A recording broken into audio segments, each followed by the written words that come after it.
Hello everyone. आज की video में मैं डिस्कस करने वाली हूँ कुछ और कैरेक्टर्स के बारे में प्रोलॉग के। इसके अंदर सबसे पहले हम देख लेते हैं character and personality of night. Night की कैसे कैरेक्टर था उनका, कैसे उनके पर्सनालिटी थी, क्या कैरेक्टरिस्टिक्स थे। तो नाइट जो थे वो ग्रेट लवर थे क्वालिटी ऑफ ट्रुथ के, मतलब उनको सच से बहुत ज़्यादा प्यार था और कभी भी वो ना झूठ में नहीं फंसते थे, फॉल्सहुड में नहीं फंसते थे। एंड नाइट का मेन मोटो हमेशा यही रहता था कि मुझे ना अपने सम्मान, अपने ऑनर को प्रिजर्व करके रखना है। वो कभी भी अपनी रेपुटेशन पे आंच नहीं आने देना चाहते थे। वो एक ऐसा इंसान थे जो फ्रीडम की इम्पोर्टेंस समझते थे एंड वो अपना बेस्ट ट्राई करते थे कि वो अपने कंट्री मैन को फ़िज़िकल, मेंटल, रिलीजियस स्लेवरी जो गुलामी होती है उससे बाहर निकाल सकें, उससे बाहर लेकर आ सकें। Despite of all the endowments he was not arrogant, मतलब उनके पास इतनी पावर थी, वो इतने अच्छे ओहदे पे थे, पर फिर भी वो एरोगेंट नहीं थे। उनका जो बिहेवियर था वो हमेशा हम्बल, पोलाइट और कॉशियस रहते थे। अब बात करते हैं शिवलरी shown by night and Wars. शिवलरी का मतलब होता है कि उन्होंने कौन कौन सी उपाधियाँ ली जब उन्होंने वॉर लड़ी, तो मतलब कौन कौन सी वॉर्स उन्होंने जीती और कितनी जीती। तो नाइट ने ना बहुत सारे वॉर्स में पार्टिसिपेट किया था। उनके जो सुपीरियर थे किंग एडवर्ड थर्ड, इमिडिएटली उनके बाद वो ओहदा उनको मिल गया था। उनके सारे वॉर्स में उन्होंने हमेशा बहुत अच्छा परफॉर्म किया था। He did not allow even a single man to excel him. उन्होंने एक बंदे को भी अपने आप को हराने नहीं दिया।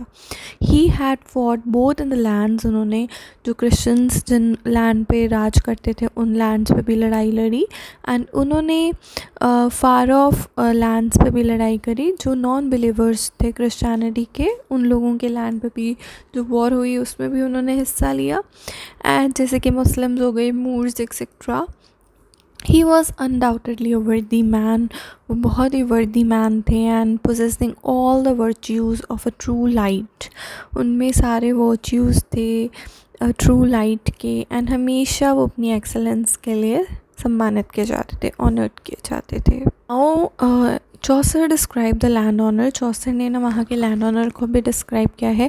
कैसे डिस्क्राइब किया है? चौसर ने ह्यूमरसली लैंड ऑनर को एपिक्योर्स का सन कहा है, उनका बेटा कहा है, जो कि ग्रीक फ़िलासफ़र्स होते थे।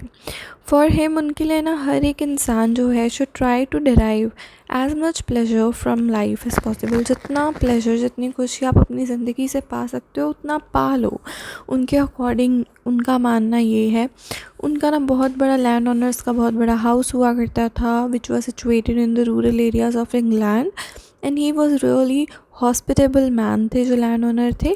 मतलब मेहमान नवाजी जो होती है ना उसमें बहुत आगे रहते थे। He had won a great repute for his hospitality, बहुत ही अच्छी रेपुटेशन थी उनकी हॉस्पिटैलिटी के लिए and was worshipped in his regions. जैसे कि सेंट जूलियन की वर्शिप किया जाता था ना सेंट जूलियन का, वैसे ही उनका भी किया जाता था। नेक्स्ट हम बात करते हैं स्क्वायर की पर्सनालिटी और उसके करेक्टर के बारे में कि स्क्वायर कैसा था। जो गाउन स्क्वायर पहनता था वो शॉर्ट होते थे लेंथ में और फैशनेबल वे में कट होते थे। स्लीव्स जो होती थी वो बहुत लॉन्ग एंड वाइड होती थी। हॉर्स राइडिंग में वो बहुत ही आगे रहते थे एंड वो बहुत ही ब्यूटीफुल सॉन्ग्स को लिख सकते थे, कंपोज कर सकते थे म्यूज़िक को अपने सॉन्ग्स के लिए। वो फाइटिंग टूर्नामेंट्स में भी पार्ट लेते थे एंड बहुत अच्छे से डांस भी उनको आता था। उनके अंदर ड्राइंग, पिक्चर ड्रॉ करने का भी टैलेंट था एंड वो अनयूजुअल टैलेंट उनमें ये था कि वो बहुत अच्छा लिख सकते थे और ये एक अनयूजुअल टैलेंट हुआ भी करता था चौसर के टाइम का। तो बेसिकली ये जो यंग मैन थे कि रोमांटिक टेम्परामेंट के भी थे। Now next we will talk in the next video. अभी बहुत सारे पर्सनालिटीज़, बहुत सारे करेक्टर्स बचे हुए हैं, तो वो हम नेक्स्ट वीडियो में देखते हैं।